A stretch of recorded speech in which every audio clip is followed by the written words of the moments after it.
Welcome back to the deep dive. Today, we're taking a deep dive into a topic that hits your heart, your home, and critically, your bank account. That's right. We're talking about the truly extreme financial commitment that comes with owning certain purebred dogs. And we're going way beyond just, vet bills and a bag of kibble. Yeah, our mission today is a full financial autopsy based on the sources you provided.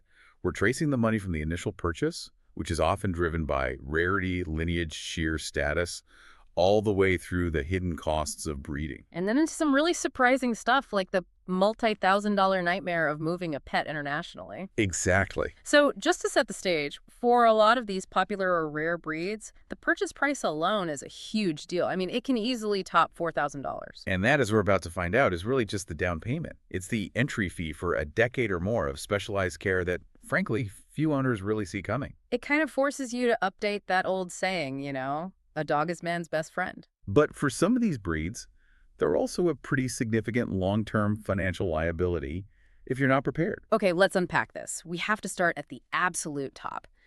The apex of canine expense, the ultimate global status symbol. We have to talk about the Tibetan Mastiff. The dog that basically redefined what a dog could be worth for a little while there. It's fascinating. The sources detail these just incredible sales, mainly driven by this supercharged luxury market in China. What kind of numbers are we talking about? So in 2011, a red-haired Tibetan Mastiff called Big Splash sold for $1.5 million. $1.5 million. And that record was broken just 3 years later. 2014, a Chinese property developer buys one for nearly $2 million at a pet fair. $2 million. So that's it then. That's the most expensive dog ever sold. Officially, yes. Globally. That's not a pet. That's a small hedge fund. What on earth drives a price that high? Is it just prestige? It's a perfect storm, really. Cultural status meets unique biology. First, they are just physically imposing. 70 to 150 pounds of pure presence. And that mane, right, the lion-like mane. Especially on the males, yeah. It's majestic. And culturally, they became the ultimate status symbol for the newly wealthy in China. People compared owning one to, a luxury car. Or a designer panda, which was a slightly weirder comparison I saw. A very weird comparison. Yeah. But you also mentioned biology, and they are unique. Right, they evolved in the Himalayas. In the oxygen-thin Tibetan Plateau. And they have a unique gene that lets their bodies produce more red blood cells, so they're incredibly efficient at using oxygen at high altitudes. That purity, that history, it all adds to the mystique. So here's the real question. Are these pets, or are they high-end investment assets? In that market, at that time, they were absolutely investment. People paid those prices, expecting to rent them out to other breeders. You mean for stud fees? Huge stud fees. The sources showed some of these dogs could command up to $16,000 for one service. But that whole expectation seems really tied to a bubble, right? The sources warned about this. They did, and this is the key thing for you to understand. Experts warned those million-dollar prices were artificially inflated by breeders. It was a classic tulip mania effect. Create a bubble to drive up demand and prestige? Exactly. And the problem with bubbles is they burst. So what happened when it popped? The market crashed hard after 2015. And a lot of these owners were left with these giant high-maintenance dogs they couldn't afford to keep or sell for anywhere near what they paid. So the investment just vanished. It evaporated. It turned $1 million asset into a massive liability. And that's why, outside of those headline sales, a reputable breeder in the U.S. today will sell one for between $2,000 and $10,000. That really puts it in perspective. Okay, so let's move past pure status and look at the practical biological reasons for high costs, specifically the medical expense of just breeding. This is where anatomy truly dictates finance. You look at breeds where breeding is physically complicated, almost impossible, without our intervention. Like the English bulldog. Perfect example. Average price tag, around $42.50. And that cost is driven almost entirely by their brachycephalic anatomy, that big head and those narrow hips. So the purchase price is already factoring in a major surgical procedure. Precisely. The puppy's heads are just too large for the mother's birth canal. So most English bulldogs are conceived via artificial insemination and then delivered by C-section. And that's a huge overhead cost for the breeder. It is.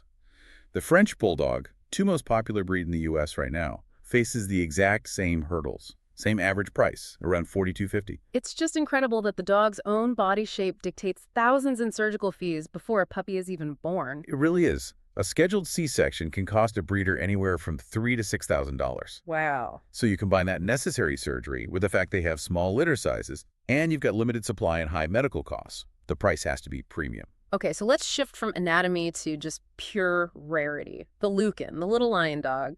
The Lucan is a great story. It was once in the Guinness World Book of Records, back in '69, as the world's rarest dog. How rare are we talking?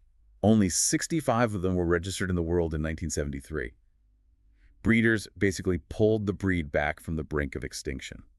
So it's a conservation success story. It is, but because they're still uncommon, that rarity keeps the price high, anywhere from $2,500 up to $12,000. But unlike the bulldogs, they seem to be a better long-term value. Long lifespan, non-shedding. And very robust and healthy, which definitely helps offset that initial cost. But I just have to picture that traditional lion cut. They shave the back half and leave this big mane. You definitely turn some heads walking a tiny dog that looks like a miniature lion. Very sure. Okay, let's move to another big price inflator. The pedigree premium. You hear champion bloodlines all the time. What does that actually buy you when a breeder asks for an extra $2,000? It's a great question because the term means different things. So champion bloodlines just means at least one ancestor, a parent or grandparent, has earned a title from a registry like the American Kennel Club, the AKC. A title like what? It could be a confirmation champion, a CH, which means they physically conform to the breed standard perfectly. Or it could be a master agility champion, a PEN-ACH, for performance. So you're paying for the proven genetic history and not necessarily the puppy in front of you. Exactly. We saw this with the Cavalier King Charles Spaniel. Puppies with champion lines were selling for $2,500 to $5,000, while puppies without started much lower. And you can verify this with a pedigree. You can with an AKC-certified pedigree. It's basically the Dog World's Carfax report. It shows the family tree, the titles, and crucially, health certification. Let's talk about those. You mentioned the acronym OFA in the sources. What is that? OFA is the Orthopedic Foundation for Animals. Mm. And this certification is absolutely key, especially for large breeds. It screens for crippling inherited conditions like hip and elbow dysplasia. And if you're paying a premium, you should demand that proof. It's non-negotiable proof that the breeder is prioritizing health, because those conditions mean massive surgical bills for you down the road. This brings up a good question about global standards. The sources compared U.S. breeding to European breeding. Is Yeah. one just better? It's complex, but there is a structural difference. In the U.S., the AKC is mainly a registry. It just verifies that the parents were the same breed. Mm. It relies on individual breed clubs to enforce health standards. Okay. And in Europe? In some European countries, the breed clubs are mandatory gatekeepers.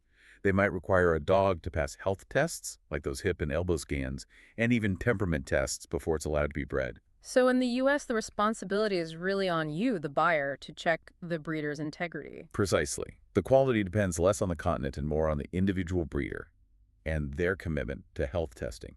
You have to do your homework and check the paperwork.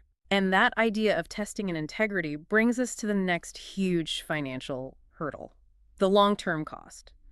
The initial price is one thing, but the average annual cost for a large purebred can be around $3,500. Yeah, if you look at the total lifetime expense, the Samoyed is a perfect case study. Over their 12 to 14-year lifespan, you're looking at a minimum cost of $23,000 to $25,000. Wow. And where does that money go? Two critical non-negotiable areas: food and grooming. Samoyeds are large working dogs, so food alone is $700 to $1,200 a year for good kibble. If you do fresh food, that can jump to $2,400. And the coat. That beautiful, thick double coat. It mandates expensive grooming. If you, the owner, don't brush it daily, it will mat. And matting causes painful skin infections and can trap heat, which is dangerous. So professional grooming is a must. Every 6 to 8 weeks, without fail. And that's $80 to $100 a session. It adds up fast. And beyond daily maintenance, you have the specialized health care for breeds that are predisposed to certain issues. Absolutely. Samoyeds are prone to joint problems. But think about the bulldogs again. They suffer from brachycephalic syndrome, so their breathing is always restricted. If they need a simple dental procedure, the specialized anesthetic care they require makes the cost just skyrocket. We saw that in the average vet costs. A simple x-ray averages over $1,000. Right, so you should budget at least $700 to $1,200 a year just for routine vet care, and that doesn't even touch emergencies. Or the hidden cost of liability and insurance. This might be the biggest financial risk of all. It is, and you have to let this number sink in. Okay. The average cost per dog bite liability claim in 2024 was a massive $69,272. $69,000. Which is why home insurers have restricted breed lists. Rottweilers, German Shepherds, Pit Bulls. If you own one, your premium could go up, or worse, they could just exclude any dog-related liability from your coverage altogether. So if your dog bites someone, you're personally on the hook for that $70,000 claim. Yeah. Exactly. Which makes early socialization and constant training not just, good behavioral tips. They are financial prudence against catastrophic personal liability. Okay, finally, let's get to the ultimate logistical expense, international pet relocation. Say you get a job overseas, and you have to move your beloved large dog. It is a bureaucratic and financial nightmare. It's so complicated that pet shipping companies are often mandatory, and they charge anywhere from $1,000 to $6,000 just to handle the coordination. They're basically making sure your dog doesn't get rejected at the check-in counter. Pretty much. And then there's the crate. The crates have to meet these military-grade standards. What does a crate like that cost? A standard plastic one can be $450. But if you need a reinforced military-grade aluminum crate, you're looking at $1,000 to $1,800, depending on the dog's size. And then there's the paperwork vortex. It's extensive and it's time-sensitive. You need vaccinations, a health certificate from a USDA-accredited vet. That's $100 to $500. And then that certificate needs a USDA endorsement, which is another fee, just to verify the vet's signature. And the actual flight costs thousands more for a big dog than a small one. It's all based on volume. Shipping a Great Dane costs thousands more than a Chihuahua. And snub-nosed breeds like bulldogs often can't even fly in cargo during the summer because of their breathing issues. And when you finally land, you might need a customs clearance agent for another $500 to $1,000. And that's if there's no mandatory quarantine, which can add thousands more. It's an enormous undertaking. So wrapping this all up, we've seen so many layers of cost. From the initial price, which can be driven by status and market bubbles, to the mandatory costs of ethical breeding. Like C-sections and health testing. And then the high lifetime costs of grooming, healthcare, and these staggering logistical expenses. The takeaway really is that the sticker shock is just the invitation. The true cost of owning one of these exceptional dogs is a long-term commitment, not just to their emotional well-being, but to their very specific genetic and anatomical needs for their entire life. That perfectly sets up our final thought for you, the listener. We saw how the Lucian, the little lion dog, was nearly extinct, but was saved by breeders who committed to overcoming rarity. Now, considering the immense logistical and financial hurdles for international pet travel, especially for large or specialized broods, is global mobility, rather than simple rarity, becoming the next major challenge defining the true cost of owning an exceptional dog. Something certainly worth mulling over before you start comparing those price tags. Thanks for diving deep with us. We'll see you next time.